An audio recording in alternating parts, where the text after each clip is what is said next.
As I told you in the prior video, I went ahead and made another set of scan lines that were 1 by 12 instead of 1 by 6, and these very tight lines, which can be effective in some cases, now become twice as big. But as I was looking at this, I'm going, I don't know, overlay, soft light, this is so black. And I went through and I tried all the blending modes, and when I got to screen, a little light went off and said, hey, I remember this, but this ain't it. What happens if we lower the opacity? What happens? And this starts looking like scan lines. We're washing out the color, but we can do something about that. Let's go ahead and say, hey, this is a spot we can work from, and maybe this is what we save out. So I'm going to go ahead and do the little shortcut to save for the web and save it out as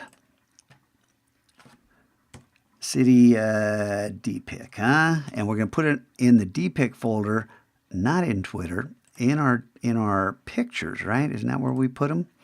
And DPicks are here, and so we've got that. But now, what about trying to experiment? How can we pump these colors back up? Well, what if we create an everything layer?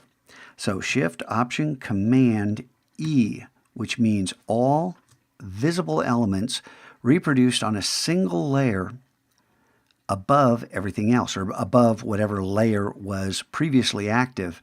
And then what happens if we change this to multiply? Now, I don't know. Will it work? Will it work? We get some of our color back. And if you feel it's too dark, too much, we can back down the opacity a little bit, find a happy medium where we like. Is this scan line, is the opacity too? Look at how when we change this opacity, because we're using a blending mode above it, we can still see what's going on. It's not a smart object, but because we're using a blending mode here that's looking through, we can go ahead and adjust our opacity to try to find just the right happy medium.